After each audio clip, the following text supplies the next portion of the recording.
welcome back to my channel UGC Net Must Be Targeted. So guys, literary theory is most important topic, deconstruction. So who developed this concept? Jacques Derrida. This is very important. Further I will teach you about the Jacques Derrida after this concept. Okay, so first of all I want to tell you that what is the deconstruction is a critical theory developed by the Jacques Derrida. It is used to analyze text. इसका काम क्या है? Text को analyse करना and show that meaning are fix.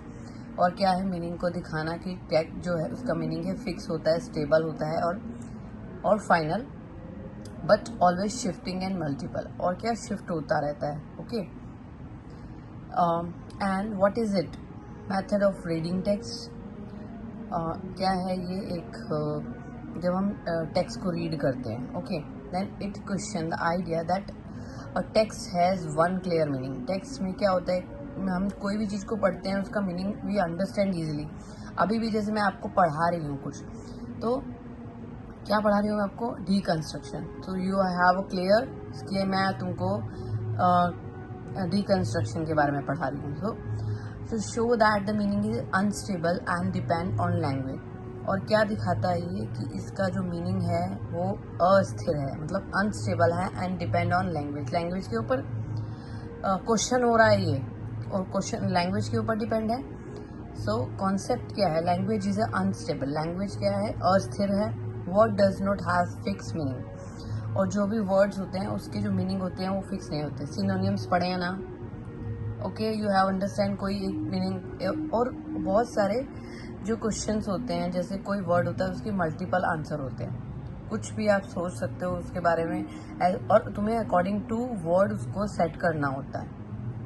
Okay, so show that the meaning is unstable, depend on the language, and language is unstable. Word does not fix meaning. Meaning change depends on the text. Text के ऊपर जो है meaning change होता रहता है, depend करता है text context के ऊपर. सो text can be interpreted in many वे. तो क्या है? जो जो टेक्स्ट है वो क्या है?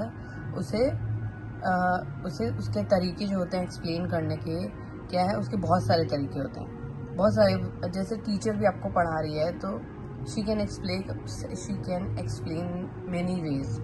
मैं किस तरह से पढ़ाती हूँ, कोई टीचर दूसरी किसी तरह से पढ़ाती है, तो यू अंडरस्टैंड दैट ना कि what I am teaching you now. And now binary opposition. It is very important for you. So what is the binary opposition? इसका डायरेक्ट क्या होता है? इसका डायरेक्ट मीनिंग होता है और इसे दो चीज़ों से जोड़ा जाता है. So what is that? Now I'm teaching you. In Western philosophy and culture, we don't see these are opposite. We often view them the binary, when a hierarchy where one side is the first or better. मतलब जैसे क्या होता है western philosophy में and cultures में, hierarchy का मतलब क्या होता है? One sided. जैसे क्या है? मेल को प्रायोरिटी दी जाती है. Feminism you study I think. तो क्या होता है? फर्स्ट जो होता है, जैसे दोनों चीज़ें ज़रूरी हैं. यहाँ पर जो जैक्वेस डेरिडा है वो चीज़ों को कंपेयर नहीं कर रहे हैं, वो सबको बराबर रख रहे हैं. Okay, so that is the first और better. One side is the first और बेटर, लाइक गुड और इविल. अगर अच्छाई है तो बुराई भी है. Okay, male and female. अगर मेल को प्रायोरिटी दी जाती है तो this is wrong also. Female भी इक्वली है. अगर मेल है तो फीमेल भी ज़रूरी है. ओके, स्पीच है, राइटिंग भी, दोनों ज़रूरी हैं.